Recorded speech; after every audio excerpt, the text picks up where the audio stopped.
Numericals पे जितनी भी डिस्कशन होगी इस वीडियो में वो सारी की सारी न्यूमेरिकल्स पे होगी।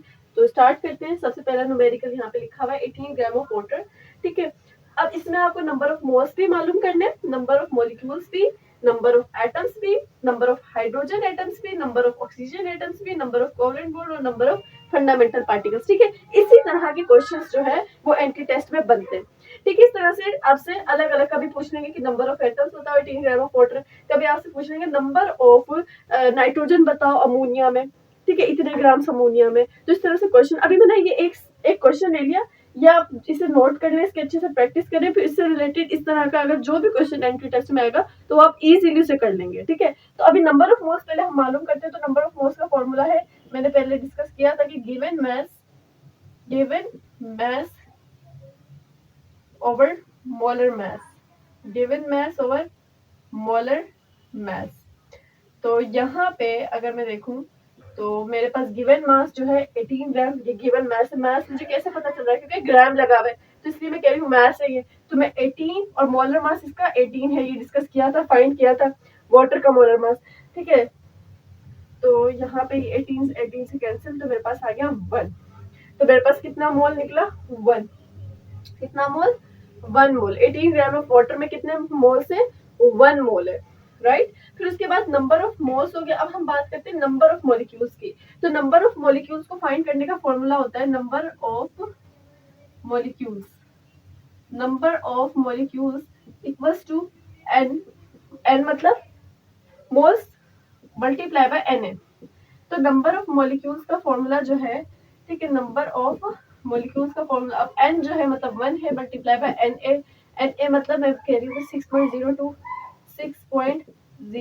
मल्टीप्लाई 10⁻³ तो मतलब मेरे पास नंबर ऑफ मॉलिक्यूल्स बन गए 6.02। या इस 6.02 मैं इसे यहाँ पे लिख देती हूँ 6.02 मल्टीप्लाई बाय 10⁻23। या इस 6.02 को मैं इस तरह से भी लिख सकती हूँ, और 1 Na और 1 Na।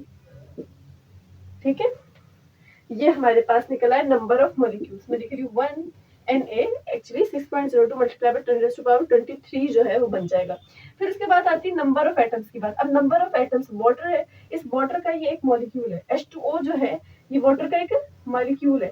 H2O एक क्या है, मॉलिक्यूल है, आपको पता है। अब इस मॉलिक्यूल में 3 एटम्स हैं, इस मॉलिक्यूल में 3 एटम्स है, 2 हाइड्रोजन के और जहां कुछ नहीं है वहां एक है, मतलब टोटल कितने, 3 एटम्स हैं। तो यहाँ पे टोटल नंबर ऑफ एटम्स पूछे 18 gram of water. 18 gram of water में नंबर ऑफ एटम्स कितने होंगे, तो आपको पहले नंबर ऑफ मॉलिक्यूल्स का पता होना चाहिए। पहले आपको नंबर ऑफ मॉलिक्यूल्स का पता होना चाहिए, फिर आप जब नंबर ऑफ मॉलिक्यूल्स को लेते हो 10⁻23, फिर उसको मल्टीप्लाई करा दो किसके साथ, किसके साथ, उसको मल्टीप्लाई करा दो आप 3 के साथ, तो आपके पास आंसर बनेगा 18.06 मल्टीप्लाई बाय 10⁻23। ये आपके पास बन गए नंबर ऑफ एटम्स।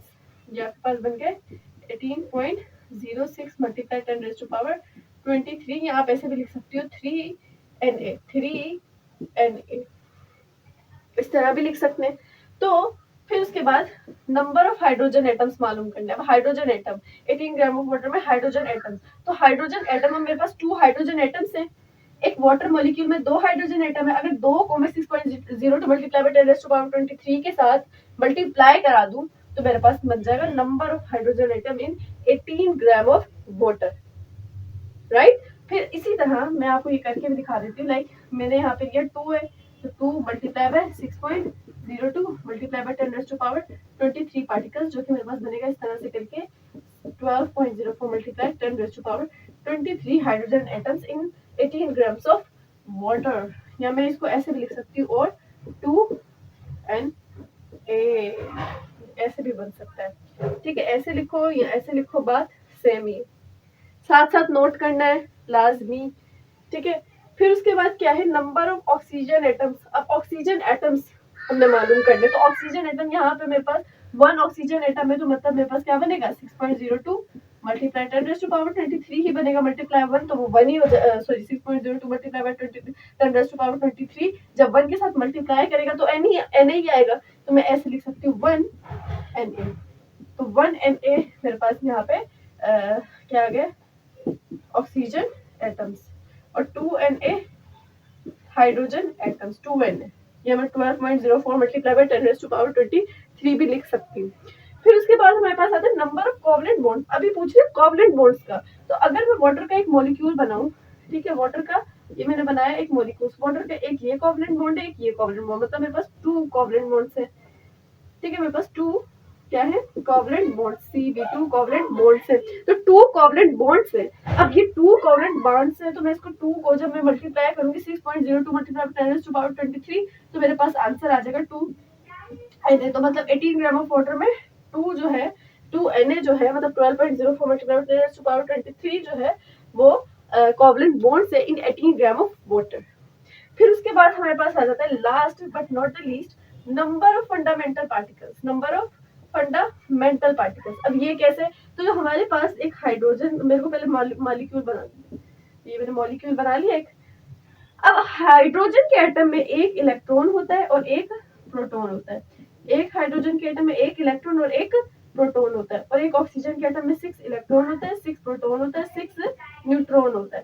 ठीक है, तो मतलब टोटल सब एटॉमिक पार्टिकल्स सॉरी 8 होता है, 6 नहीं 8, सॉरी 8।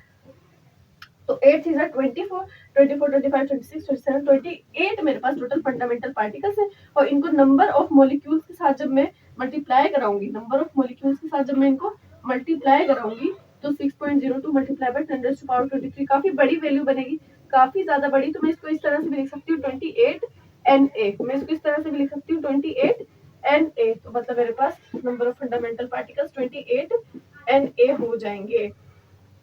आई होप आपको ये सब चीजें, ये कैलकुलेशंस क्लियर हो गई हैं। So take a screenshot please. तो अभी हम करेंगे जो हमारी बुक में न्यूमेरिकल्स दिए हुए हैं। सबसे पहला न्यूमेरिकल है जो सबसे चैप्टर नंबर 1 जो पहला न्यूमेरिकल एग्जांपल 1.1 करके जो है हेडिंग है। तो यहाँ पे कह रहे हैं calculate the number of moles in 25.5 grams of sodium metal. कुछ भी नहीं है यहाँ पे।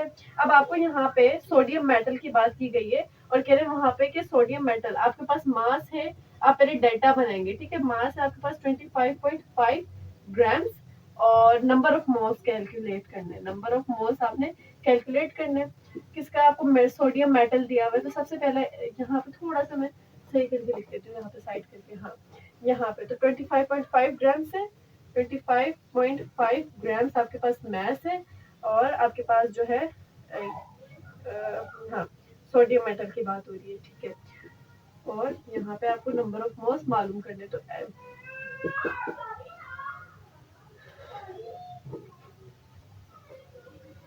अब हम आ जाते हैं एग्जाम्पल 1.1 जो पहला न्यूमेरिकल हमारी बुक ने दिया है।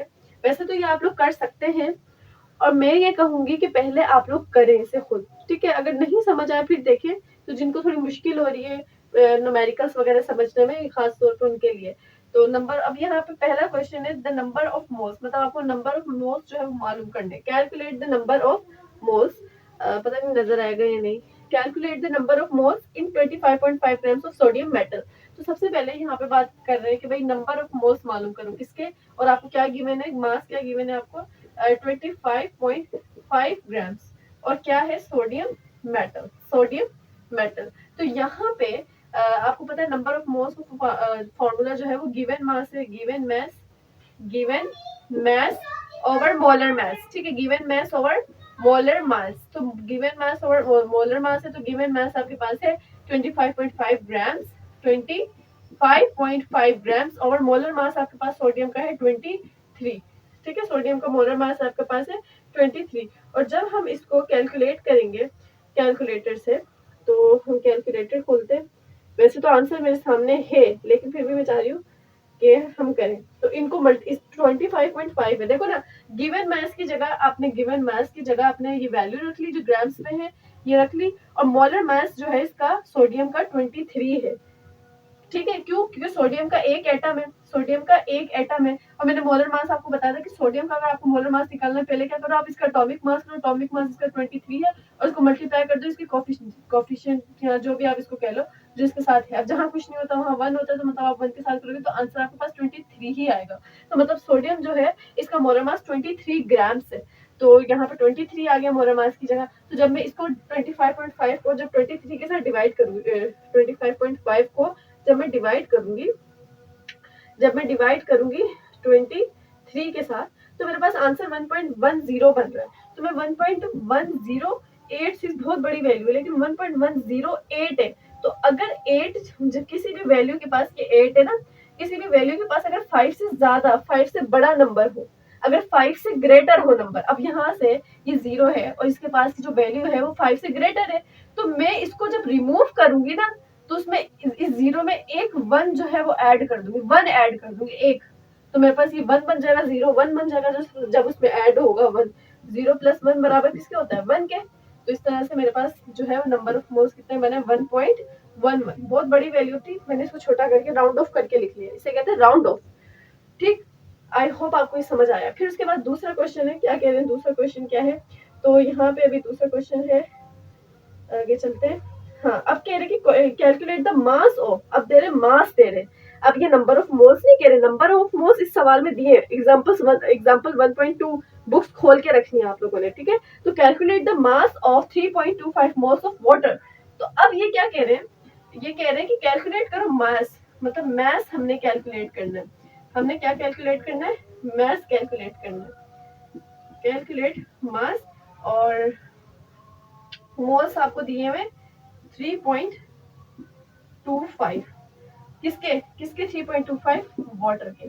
मतलब वाटर है, तो मतलब वाटर का मोलर मास आपको पता होना चाहिए, क्योंकि यहाँ पे जब आप मोल्स की बात कर रहे हो तो गिवन मास हो, तो साथ में आपको मोलर मास का पता होना जरूरी है, क्योंकि फॉर्मूले में मोलर मास भी है। तो मतलब मोलर मास की तो रिक्वायरमेंट हमें है ही नंबर ऑफ मोल्स मालूम करने के लिए, अगर हम गिवन मास पे बात कर रहे हैं। तो यहाँ पे वाटर का जो मोलर मास है, मोलर मास ऑफ वाटर जो है, मोलर मास ऑफ वाटर जो है वो आपको पता है कितना होगा? काफी बार बात कर चुके हैं। मोलर मास ऑफ वाटर जो है वो हमारे पास होगा 18 ग्राम्स। तो अब हम स्टार्ट करते हैं अपनी कैलकुलेशन। तो अभी मास मालूम करना है, तो n equals to given mass मेरे पास, बल्कि मैं ऊपर समझा देती हूँ, यहाँ पे है मेरे पास कि n इक्वल्स टू मतलब मोल गिवन मास और मोलर मास। अब ये कह रहे हैं कि मुझे मास मालूम करना है, तो ये मेरे पास जो मास है, अगर मैं इस मास को मुझे मालूम करना है, तो ये दोनों यहाँ पे डिवाइड है, ये मोलर मास यहाँ से इस मास से डिवाइड कर रहे हैं, गिवन मास से मोलर मास यहाँ पे डिवाइड कर रहे हैं। तो अगर ये मोलर मास इसके पास जाएगा, नंबर ऑफ मोल्स के पास जाएगा, तो यहाँ पे ये डिवाइड कर रहा है, यहाँ पे ये गिवन मास से क्या कर रहा है? डिवाइड कर रहा है। गिवन मास से मोलर मास जो है वो यहाँ पे डिवाइड कर रहा है। मोलर मास लिख लेती हूँ, मोलर मास यहाँ पे ये डिवाइड कर रहा है, तो मतलब ये गिवन मास जो है ये यहीं पे रहेगा, ठीक है, मुझे मालूम करना है। और ये दोनों क्या हो जाएंगे? ये मल्टीप्लाई हो जाएंगे, इन दोनों को हम क्या कर देंगे? मल्टीप्लाई। तो mass equals to number of moles multiply by molar mass. इस तरह से करके आपके पास फॉर्मूला बन जाएगा। मोलर मास को आप ऐसे कर सकते हो, मोलर मास को आप कैपिटल M से लिख लो, और इसको आप इस मास, गिवन मास जो है, जो मास है, ठीक है, गिवन तो अब नहीं हम बोलेंगे कि मास दिया हुआ थोड़ी, मास तो अपन ने मालूम करना है। तो जो मास है उसको आप स्मॉल m से रहने दो, तो ये आपके पास फॉर्मूला बन गया। तो small m equals to n multiply by capital N। तो small m equals to n जो है वो आपके पास है 3.25 मल्टीप्लाई बाय मोलर मास 18 है। तो इनको जब आप मल्टीप्लाई करते हो तो आपका आंसर जो है वो क्या आएगा? आपका आंसर है 3.25 मल्टीप्लाई 18, तो 58.5 जो है वो आपका आंसर बन जाएगा। तो हाँ जी, बिल्कुल ऐसा ही है, बुक में भी 58.5 ग्राम से दिया हुआ है, तो ये आपका बन जाएगा मैथ्स। ठीक है, उसके बाद हमारे पास प्रॉब्लम एग्जांपल 1.3 आ जाती है, प्रॉब्लम नंबर 3 आ जाता है। तो अभी हम वो डिस्कस करेंगे। तो अब ये क्या कह रहे हैं? प्रॉब्लम एग्जांपल 1.3 में कह रहे calculate the number of molecules. अच्छा, अब कह रहे कि नंबर ऑफ मॉलिक्यूल्स मालूम करो। हर बार आपको नंबर ऑफ मोल्स नहीं, कभी आपसे पूछेंगे नंबर ऑफ मोल्स, कभी आपसे पूछेंगे नंबर ऑफ एटम्स, कभी आपसे पूछेंगे नंबर ऑफ मॉलिक्यूल्स। सवाल की नोयत हर बार सेम नहीं होगी, चेंज होती रहेगी, ठीक है। तो यहाँ पे एग्जाम्पल 1.3, ठीक है, यहाँ पे मैं कह रही हूँ क्वेश्चन नंबर 1, यहाँ पे ये 2, यहाँ पे ये भी हम 3 डिस्कस करने जा रहे हैं। तो अभी क्या पूछ रहे हैं यहाँ पे? Calculate the number of molecules, number of molecules, number of molecules you have to calculate here. तो यहाँ पे ये मैंने number of molecules and mass आपको दिया हुआ है 610 610 grams, 610 grams of benzoic acid मैं लिख रही हूँ C7H6O2। ठीक है, ये आपके पास हो गया क्वेश्चन।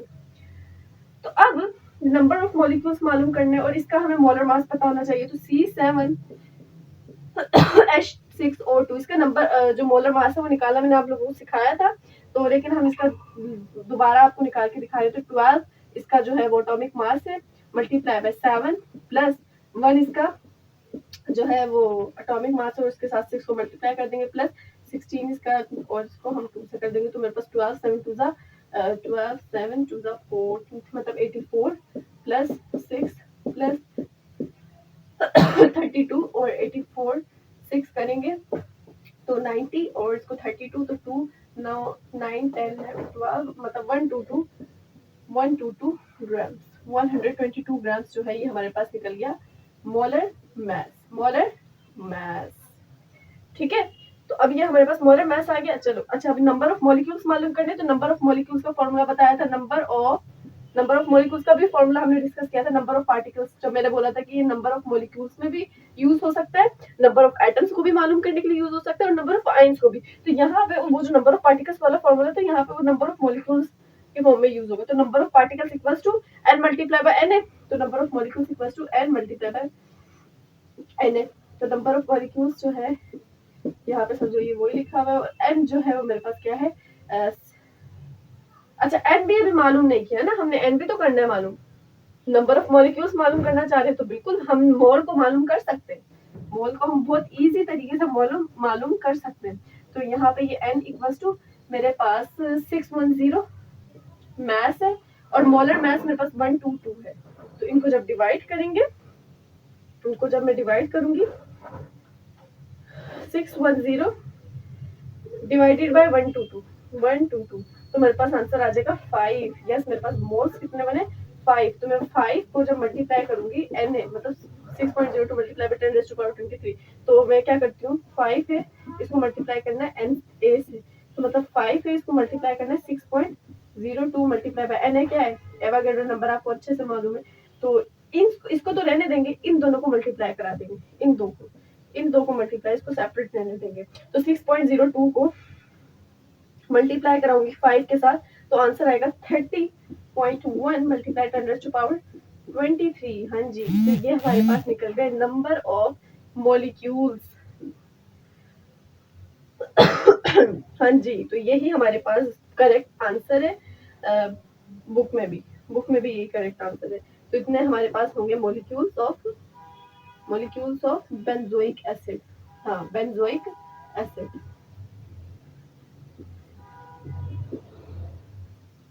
इस तरह से करके आपको आंसर दिया हुआ molecules of benzoic acid, molecules of benzoic acid. I hope आपको अच्छे तरीके से समझ आए हैं।